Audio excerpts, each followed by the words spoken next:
एक छोटे से गांव में एक परिवार रहता था। परिवार में सास सुशीला देवी, उनका बेटा अर्जुन और बहू प्रिया रहते थे। सुशीला देवी अनुशासन प्रिय और परंपरागत विचारों वाली महिला थी। वहीं प्रिया पढ़ी लिखी और आधुनिक विचारों वाली थी।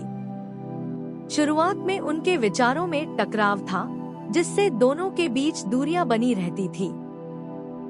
एक दिन सुशीला देवी ने प्रिया को रसोई में देर से काम करते देखा और गुस्से में कहा, प्रिया, तुमने अभी तक रसोई साफ नहीं की। एक आदर्श बहू को समय का ध्यान रखना चाहिए। प्रिया शांत स्वर में, माँ जी, मैं अर्जुन की रिपोर्ट तैयार कर रही थी, इसीलिए देर हो गई, लेकिन मैं काम पूरा कर रही हूँ। सुशीला देवी को यह बात पसंद नहीं आई। उन्हें लगा कि प्रिया घर के कामों में उतनी रुचि नहीं लेती।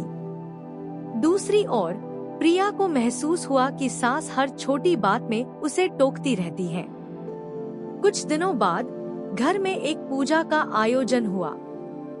पूजा की तैयारी के दौरान सुशीला देवी ने प्रिया से कहा, प्रिया, तुमने प्रसाद में नमक डाल दिया। ध्यान कहाँ रहता है तुम्हारा? प्रिया मुस्कुराते हुए, माँ जी, यह खीर है, नमक की जगह चीनी डाली है, आप चखकर देख सकती हैं। सुशीला देवी चुप हो गईं, लेकिन भीतर ही भीतर उन्हें एहसास हुआ कि उन्होंने जल्दबाजी में प्रिया को डांट दिया। कुछ समय बाद सुशीला देवी को तेज बुखार हो गया। प्रिया ने दिन रात उनकी देखभाल की। एक रात जब सुशीला देवी बिस्तर पर थी, उन्होंने प्रिया से कहा, बेटी, तुमने मेरे लिए जो किया वह शायद मेरी अपनी बेटी भी नहीं कर पाती। मुझे माफ कर दो अगर मैंने तुम्हें कभी कठोर शब्द कहे हो। प्रिया मुस्कुराते हुए, माँ जी, आप मुझसे माफी क्यों मांग रही हैं? आप मेरी माँ जैसी हैं। जो कुछ हुआ वह तो परिवार का हिस्सा है। उस रात दोनों ने खुलकर बात की। प्रिया ने बताया कि वह परिवार की जिम्मेदारियां निभाने के साथ साथ अपने करियर को भी आगे बढ़ाना चाहती है।